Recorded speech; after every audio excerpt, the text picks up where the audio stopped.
Welcome to the Reschool'd podcast, the show that discusses all the things that schools may have missed, with your hosts AJ Kuti and Jason Gordon.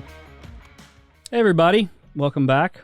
If you're a first-time listener, welcome. We are the Reschool'd podcast, the show that discusses the things that schools may not have prepared you for.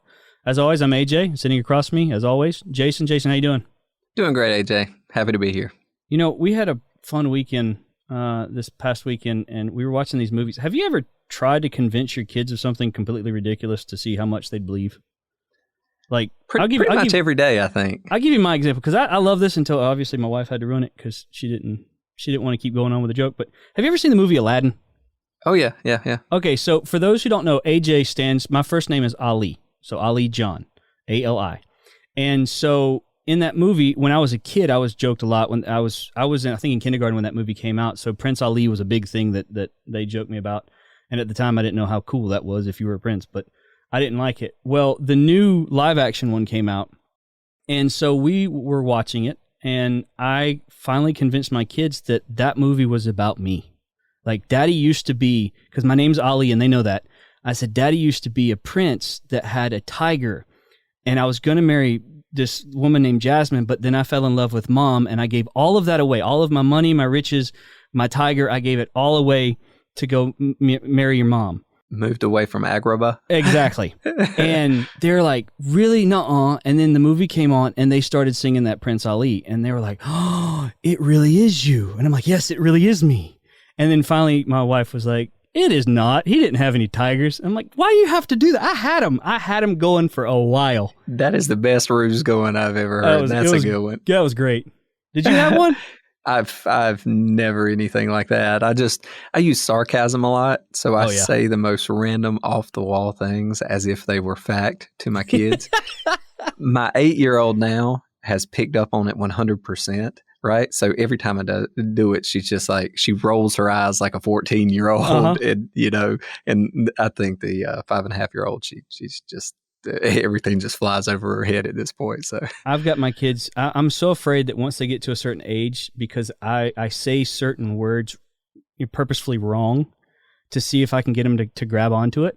So like the word iron, like when you're ironing your shirt, I just say earn. And so now they'll run to my wife and go, Daddy's earning his shirt. And she'll go, are you kidding me? And I'm like, this is the greatest thing ever. For your wife to correct. Exactly. This is the greatest thing ever. Well, that kind of actually goes into today's topic, which is etiquette. So tips and tricks, we're going to be talking about classroom etiquette and the best ways that you can be as a student within the classroom.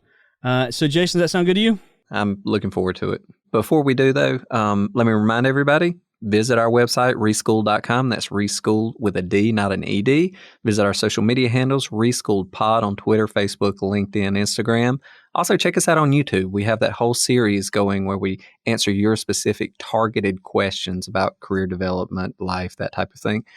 Also, make certain you like us on the on your favorite podcast app, because you want notifications when we drop our new episodes and things like that. So, and last but not least, please continue to reach out to us on the website. Let us know the things you want to hear about. That's how we form our topics. The things that you care about are the things that we want to talk about. So reach out to us. If you have something to celebrate, we'll do that too. All right. So just let us know about your successes.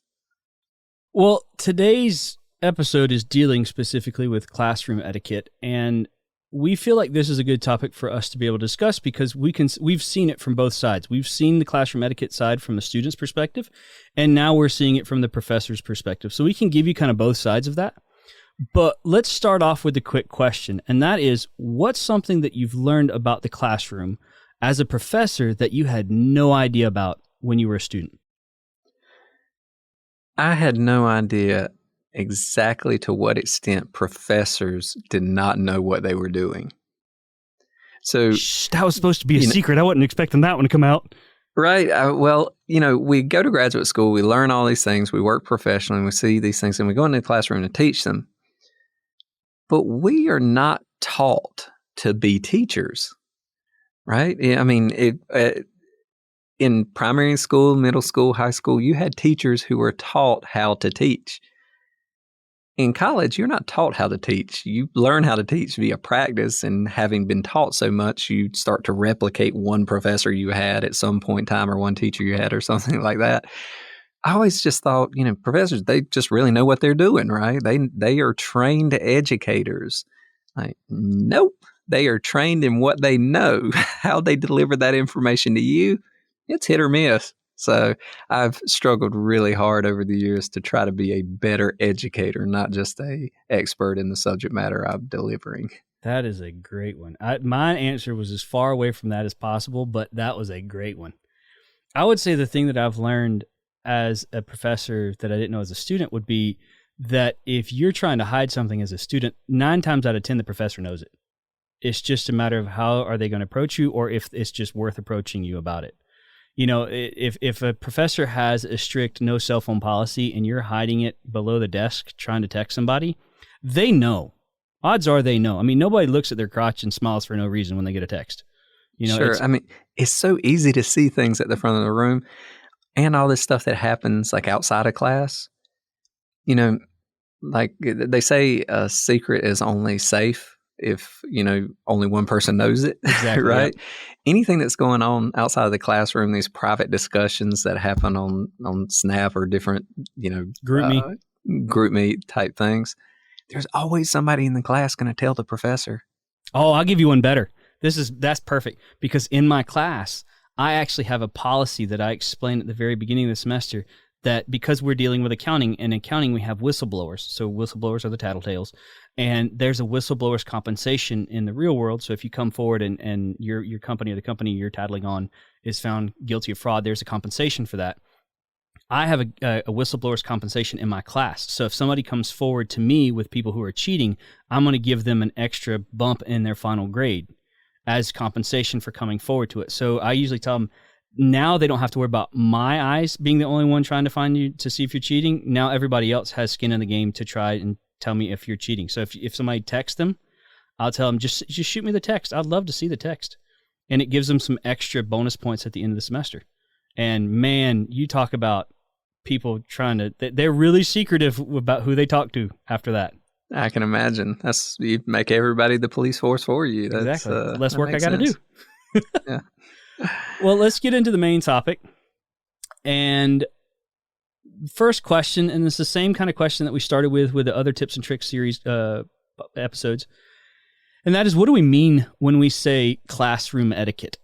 Well, in my mind, if you want my definition of it, etiquette is anything regarding how you comport yourself from the moment you enter that classroom until the moment you leave. And anybody in that classroom is going to be affected by how you behave. Okay? Sometimes that's the things that you do, and sometimes it's the things that you do not do that have an effect on others. Okay? Good etiquette, I would say, has a neutral to positive effect on others. Poor etiquette has a neutral to negative effect on others. And the neutral being the effect of it leads to some level of negative or wrongful perception about you. Even if it doesn't disturb the rest of the classroom, all of a sudden other people assume something about you that may not be accurate, right? That may not put you in a positive light type scenario. So any of those things, I think, encompass the definition of etiquette in the classroom. So I looked up the definition of etiquette, and it is said to be the customary code of polite behavior in society or among members of a particular profession or group. So if you put classroom in front of it, it would be among the members of the classroom. So you're looking at polite behavior, customary, a standard that's created as to what is polite behavior in the classroom. Now, there are so many ways to interpret that for different people and different personalities. So for instance, if you're somebody that is typically loud, then that just means maybe calming it down for the people who are not so loud or don't take too well to that. If you're somebody that's quiet, it doesn't necessarily mean become loud. Being quiet isn't necessarily a bad thing.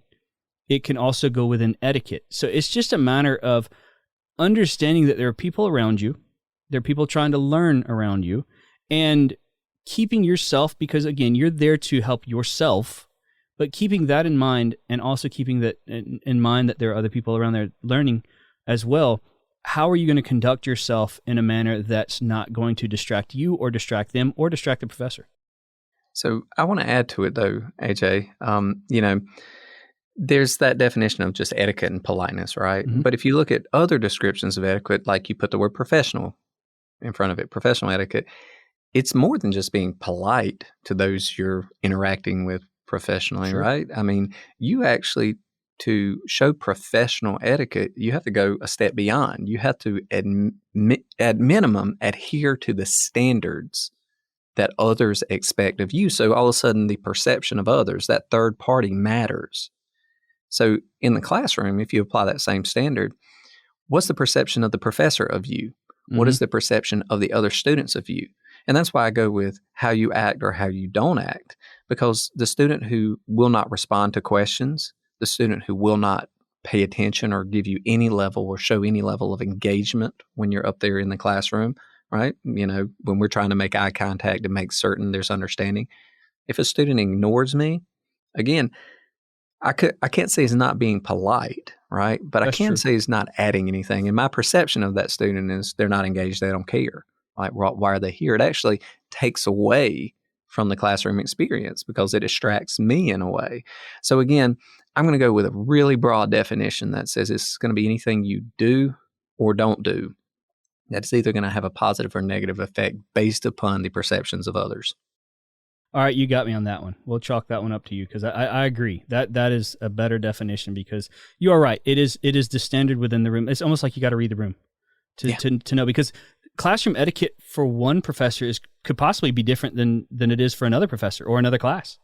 The expectations change across classrooms. I mean, I think any one of us who's been in a classroom at any point in time, at any level of school, the expectation of the teacher is going to be different. Yeah. I mean, we've had those classrooms where the teacher is a little rowdy, right? Loves for you to talk, loves for you to get involved. And we've had other classrooms where it's a dry, more formal classroom where you're watching the professor demonstrate something, for example. And, those are complete opposite ends of the spectrum. Yeah. But each one has this expected level of decorum and what they would consider as being appropriate etiquette for that situation. All right. Well, let's get into our tips and tricks, and I'm sure that this is going to create more questions as we go through these, but let's see how many we can get through, because I think there are a lot of them that, again, we can see from the professor side, and we've seen from the student side, that hopefully it'll help the listeners as they go through their classes. I guess I'll start, and my first one is probably a no-brainer. You would think is a no-brainer, but it happens a whole lot. And that is just be punctual. Get to class on time. I believe it was Vince Lombardi who said, if you're early, you're on time. If you're on time, you're late. And if you're late, don't even worry about coming. I love that quotation. I'm a firm believer in that. Like, to me as a professor, I always tell my students, I get to class 15 minutes early. One, because I want to get set up. I don't want to be late. But two, it also gives me a chance to just kind of shoot the bull with them, kind of get them out of the monotony of class, kind of get them out of their anxiety before classes start, and just talk about, stupid things like whether sports on or, how their day going, or if there was a holiday, what they do. It kind of eases the tension before class begins. And you can't get that if you're not punctual. You can't get that if you're running late. And then also if you're running late, then you're going to be disrupting everybody as you walk in, getting your papers together, making all that noise. It's just a big disruption. So I would say, I'll take it a step further. Don't be punctual, meaning don't come on time, come early, because that will help you, the professor, and the other students to not have to worry about distractions. I agree with that. That's a pet peeve from my point of view as well. Students show up, disturb the beginning of class, because class does begin at when the class period hits. That's when I begin talking, right? That's when I begin delivering information to students. If you come in at that time, if you're still getting set up, and you're at a bare minimum going to need to do something. Some people pull out computers and, get those fired up and a new Word document or Excel spreadsheet or something like that pulled up. That takes time. That takes effort.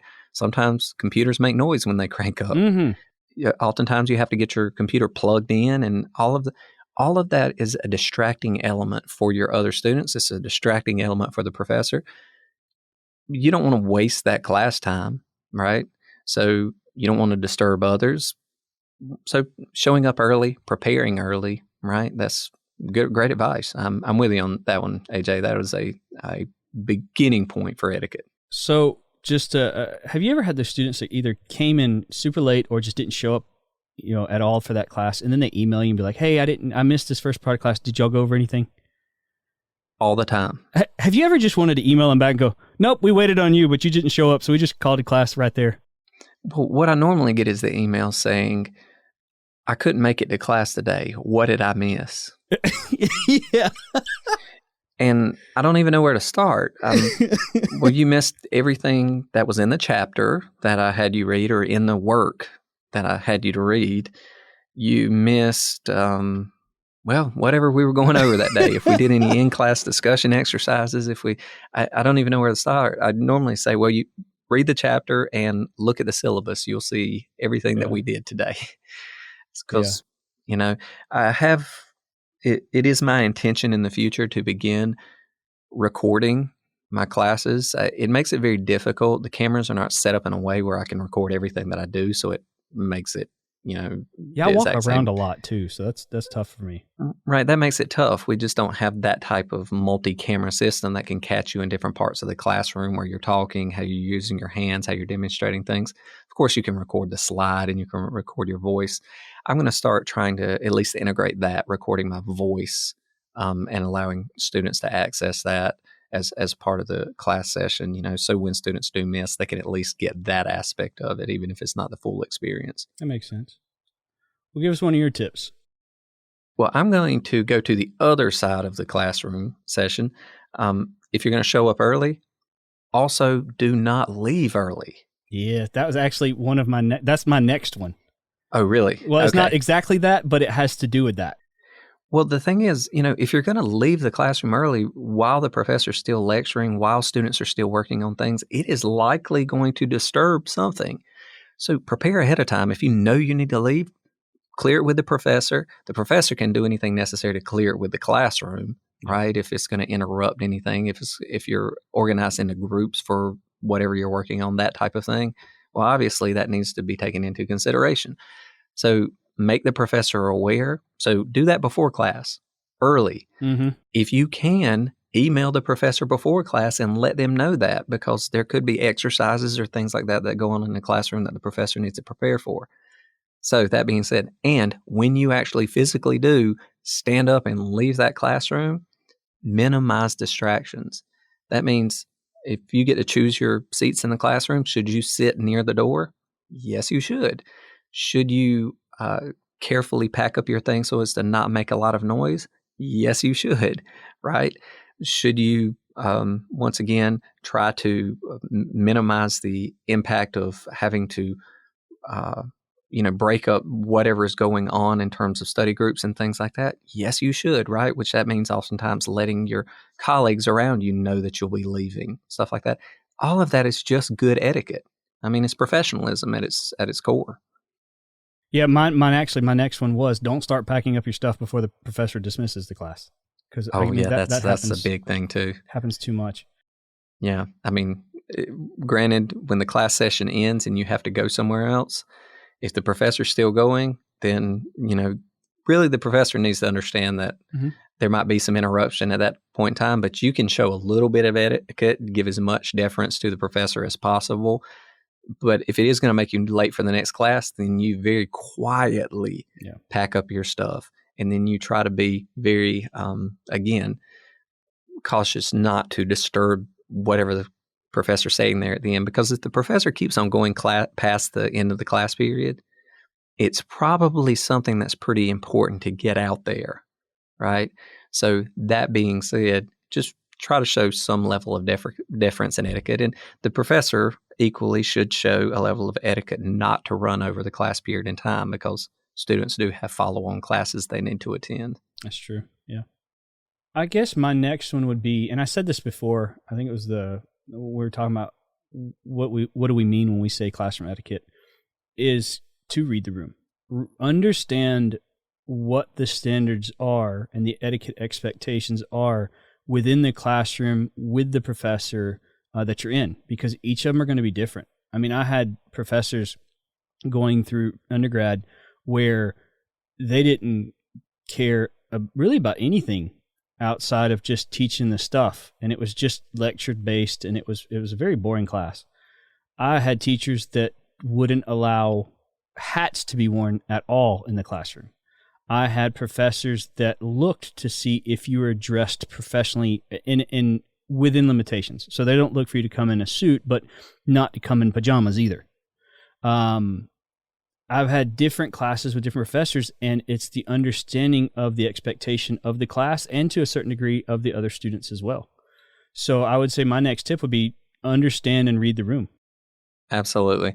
Every professor has a different level of expectation. Every class, sometimes that changes with how the classroom is laid out, right? Sometimes that changes with how the professor delivers the lecture material. If there is a lecture at all, sometimes it's just group work with example and comment and stuff like that. So I agree. Reading the room, understanding the professor's expectations. If you're a super prepared student, you should try to make contact with the professor ahead of time. Ask them questions that you're curious about the class that you need to know ahead of time. Sometimes the professor doesn't require that you have a textbook, or is okay with you renting the text or having an older version of the text. Asking questions like that, but also ask the question, what is the class session going to be like? How do you teach? Is it going to be mostly lecture at the front of the classroom? Should I prepare, should I make notes and jot alongside those notes? Should I just prepare to listen to you talk the whole time? Should I, whatever, right? The professors usually will be pretty straightforward and say, this is how I teach. This is what you can expect every time. One, it will quell your anxiety about the class. It will make you worry less when in terms of, am I meeting standards or performance? So it'll just give you an overall sense of comfort and confidence. Yeah, there's no question. All right, you want me to jump in? Yeah, let's give us your next one. So this goes back again, we're kind of floating around the same point. Be personable with your colleagues in the classroom and the professor. Yes, I love that one. There are going to be a lot of personality types in the room. Some are going to talk more than others. Some are going to be more congenial than others. That includes the professor, right? But to simply be a considerate person and say hello, good morning, good evening, good afternoon, whatever time of day, right? Introduce yourself. Just be generally nice to people around you. Introduce yourself, that type of thing to the people around you is going to make for a better learning environment. You're going to feel more comfortable asking questions of the people you're sitting beside. You're going to feel more comfortable sharing information when sharing information is what you want to do type scenario. So it's just going to improve the learning environment immeasurably. And, in my definition of things you can do that will otherwise affect others or the perception of others, I'm not telling you to talk all the time and potentially annoy other people, but try to be a good neighbor, right? That's going to make a big difference for the classroom etiquette overall. That one might actually be my favorite one because I take such a big, I love that when students, myself and my students have some kind of classroom relationship in that we just, like I said, I get there early so we can talk and chit chat, and it's not about the academic side, but I can learn about them. I can gain that relationship with them, and it makes class a whole lot better. It makes things go a lot better. I can joke with them. They can joke with me. That's kind of the class that I run, and I've said this before, I don't think you can learn if you're not having fun. So I try to have some kind of fun class. And the best way I could do that is to really understand you. And the only way to do that is if we have some kind of relationship where we engage with, in some kind of talk with each other. That makes complete sense. So we are on board we are on the same page on that one. All right. Well, my next one is a fairly short one, and it's pretty much straight to the point. And that is, if you are going to fall asleep, don't be a snorer. It is sad how many times I've seen this, and it is just, you got to understand who you are. If you're somebody that snores, then you're just not going to be able to fall asleep in class. I'm going to go one step further and say, don't fall asleep in class. Well, that's the obvious one. I mean, there's no question that's on there, but I'm just saying, if it's just going to happen or you're afraid it's going to happen, be sure not to be the snorer, because depending on what kind of professor you have, they could either get really mad or they can get really excited because they're going to pull a joke on you somehow. Yeah. In the military, you'd get in big trouble if you fall asleep during some kind of presentation or something like that, right? And you were constantly sitting in training sessions where it's death by PowerPoint. But you also got up at 4:30 in the morning so you could be in formation to do PT at 6 a.m. So it's not uncommon that after getting up early, exercising, and then sitting, eating breakfast, going to a very boring classroom to watch PowerPoints, that you might fall asleep. But that is a huge no-no. So I tell my students, you have the option of doing as we do in the Army. If you think you're going to fall asleep, you stand up, walk to the back of the classroom, and stand there. That's a good one. Believe it or not, it is extremely difficult to fall asleep standing up. So when I was in college, we used to say we had a class with a guy from the Clear Eyes commercial. Wow, Clear Eyes. That guy, his whole presentation was that. And it would get so boring. And so we would we would bring a bottle of water and we would hang our arm off the desk. And so we'd put our head down, but we would hold the bottle of water because it is next to impossible to fall asleep while you're holding something and you're worried about dropping it. That's a great point. Yeah. Probably not the best tips we're giving our students. Yeah. So these are great tips. Great tips. So our students may not fall asleep in our lectures. Hopefully we're not delivering the type of lectures. I know it's law and accounting, right? That's pretty boring, but hopefully we're delivering the lectures that is not going to make them fall asleep. Well, my next one is pretty straightforward as well. It's do not distract others that are sitting around you. And normally that happens with talking to them, right? Yes. So when they're trying to listen, don't try to talk to other people and get their attention. One, it distracts the professor. We can see everything from the front of the classroom. Part two, if you're not allowed to use devices in the classroom, don't use devices, and particularly don't use devices in a way that is going to distract those around you. I mentioned in a prior episode, we had a student who was watching a soccer match during the class. And everybody behind them was also watching that soccer match on their computer. Well, needless to say, that distracted everybody, and it was pretty obvious what was going on to me. So, just to avoid that situation, don't do things that are going to take away the attention from the professor at the front of the classroom or from the assignments assigned. Just be courteous in that way to others and to the professor. Yeah, that's a big one because like Jason said, we know what's happening. Like we know what's going on. It's just a matter of, are we going to bring it up and distract the class even further, or are we just going to let you kind of? Because especially in my class, if you're not paying attention, you're going to miss out on so much anyway. You're cooking your own goose. I mean, I don't have to discipline you in any way because you're disciplining yourself. My next tip is something that is huge for me in my class because of my teaching style. And it is 3 words: participate, participate, participate. Don't just sit there like a bump on a log, because for me, again, I've said this many times, I have ADD, ADHD like crazy. And I have gotten into a pattern of teaching in the way I teach, and I get going very fast because if I try to slow down, then my mind starts to wander and I start going off on tangents. So I go pretty quick. I usually tell my students at the very beginning of class that you're going to know what it's like to take a class with Busta Rhymes as your teacher because I go fast. And the way I try to combat that, or at least give myself and the students a break, is I usually ask, does anybody have any questions? Or does that make sense? Or, kind of just to check in with you to make sure things are not going too fast or things are going over your head.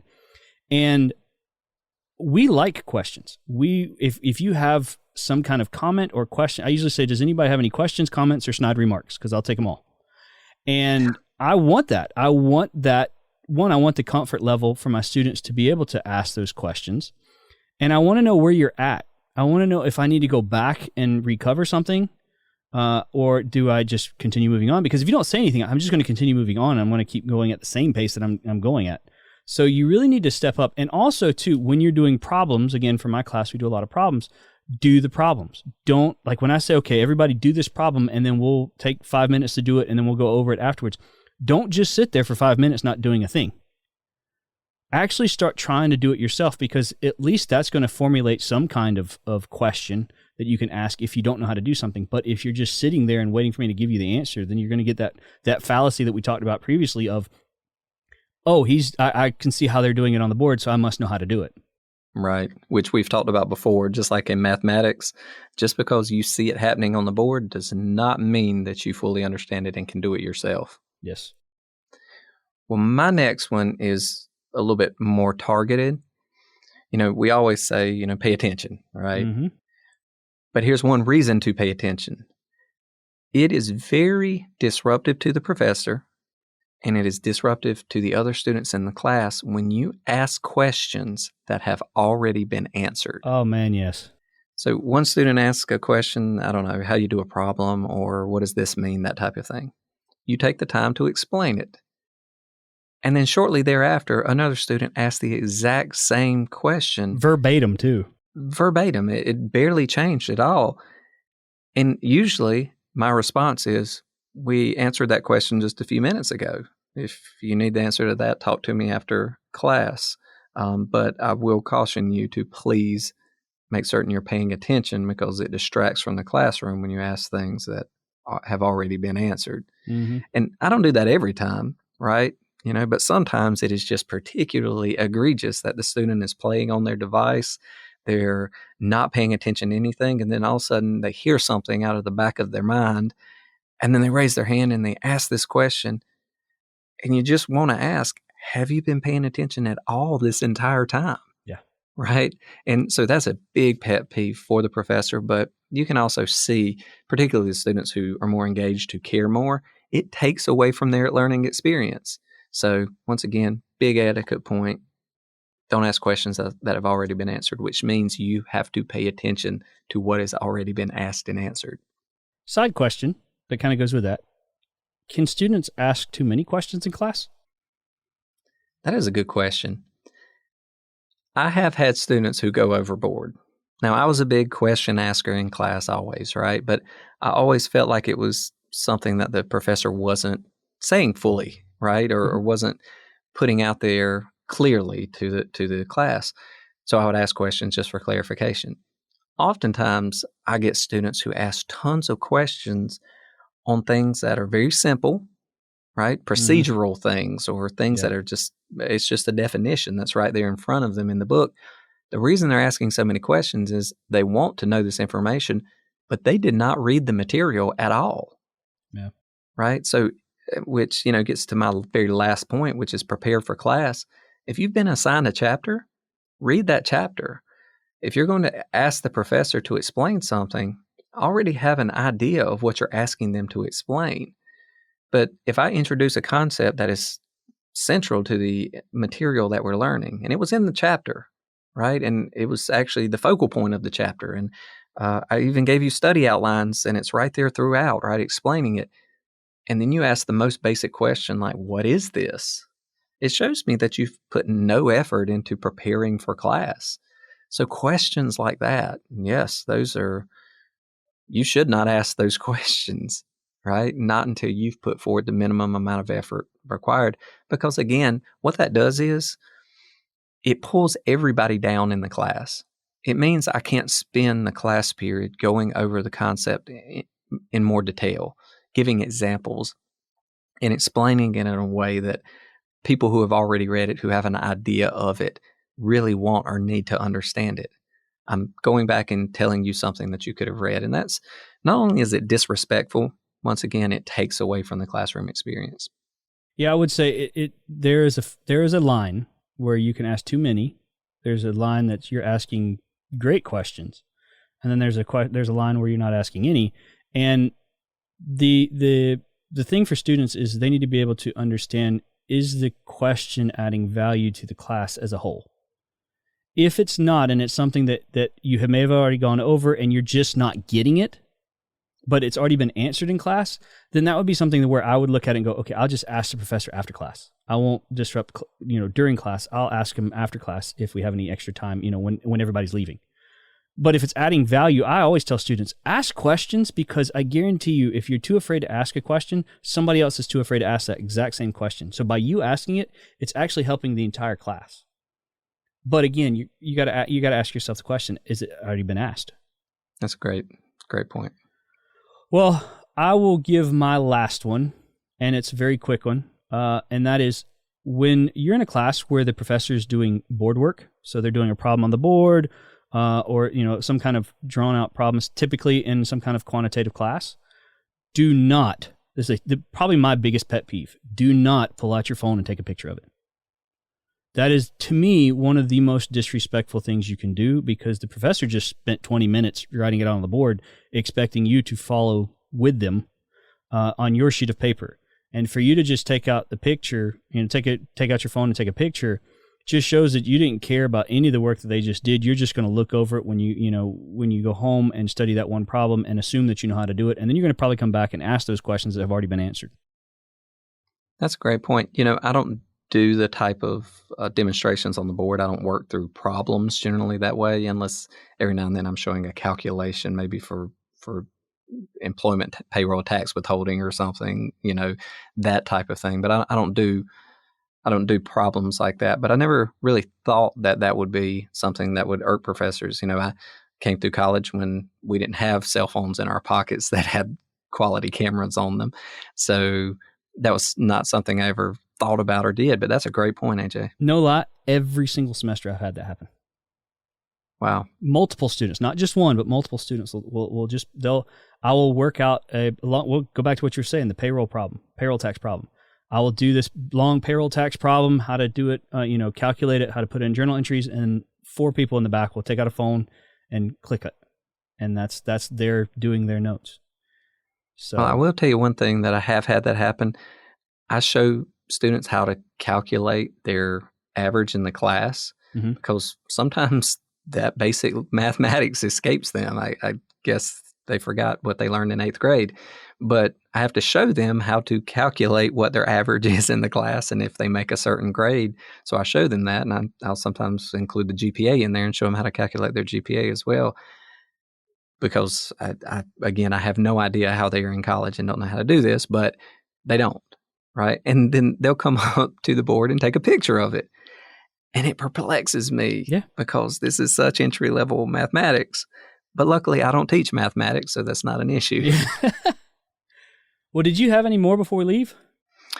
I think that's gonna do it, right? I mean, the only thing I want to do is just reiterate a few of these things, right? In the event you don't know what to do, you are in the dark about the etiquette for the class, start by preparing. Read the syllabus, come to class, and pay attention.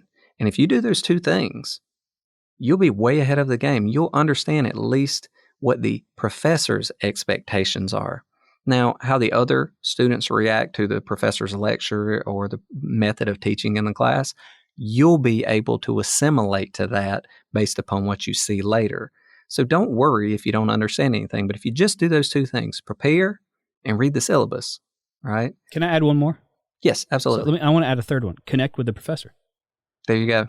Connect with the professor is a big one too, because that if you don't have an idea of what you need to be doing, talk to them. Talk to them and say, hey, I feel a bit lost on this area. What can I do? Most of the time, they're going to be happy to help you. I agree. It's very rare that you're going to get a negative response from the professor when you're asking a legitimate question and you demonstrate that you have put in the effort and need help. Well, that was an awesome show. For some reason, I think I like the Tips and Tricks series more than any other one, mainly probably because I've talked to more students about the stuff and they say that this is what they're looking for. So, Jason, before we head out, you got anything to say? Just one reminder. I tell everybody at the end of every episode that we are here for you guys. Reach out to us, go to our website, contact us, tell us the things that you care about, that you want to hear about, because that's what we want to talk about. We're here for you. Awesome. Well, until next time, we hope to see you then. Goodbye. Take care. Thanks for listening to the Reschool'd podcast. Be sure to head over to reschool'd.com for news and other information on things we're getting into.